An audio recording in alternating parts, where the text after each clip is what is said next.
ඔන්න අද ඉතින් දැන් අලුත් අවුරුද්ද උදා වෙන්නනේ හදන්නේ. ඉතින් මං කැවිලි නම් හදන්න දන්නේ නෑ. ඉතින් කඩෙන් පොඩි පොඩි කෑම වර්ග ටිකක් ගෙනාවා.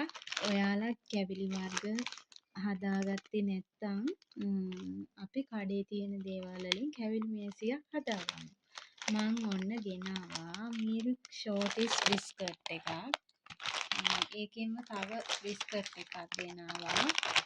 ඊට පස්සේ මෙතන තියෙනවා රශිකා එකේ මිල්ක් රස්ක් බිස්කට් එකක් ගෙනාවා. ඊට පස්සේ මම ගෙනාවා මාස්මෙලෝස් පැකට් එකක්. මෙන්න මේක.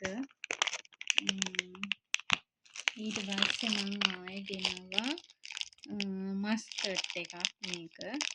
කිරි ටොපි වගේ.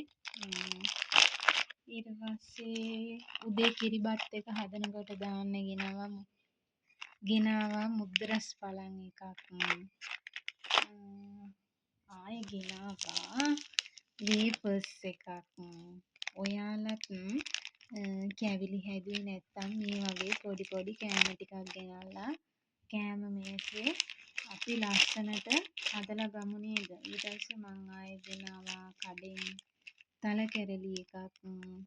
මෙන්න මේ වගේ ආයෙ ගෙනාවා මං කන්න කැමතිම කෑමක් තමයි මේ තියෙන්නේ. ඉතින් මේකත් අද අලුත් අවුරුද්දට ආවා මෙල්බන් එකෙන් හදන ක්‍රිස්කෝ බිස්කට් එක. මම මේ ඉස්සෙල්ලා ගත්ත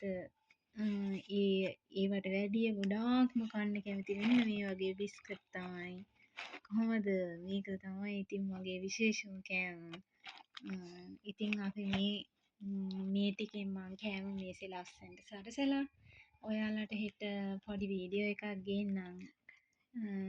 මගේ වීඩියෝ හොඳයි නම් ඔයාලා මාව සබ්ස්ක්‍රයිබ් කරලා කමෙන්ට් එකක් දාලා හෙට ගේන වීඩියෝ එක බලන්න ඔයාලා මාත් එක්ක එකතු වෙන්න.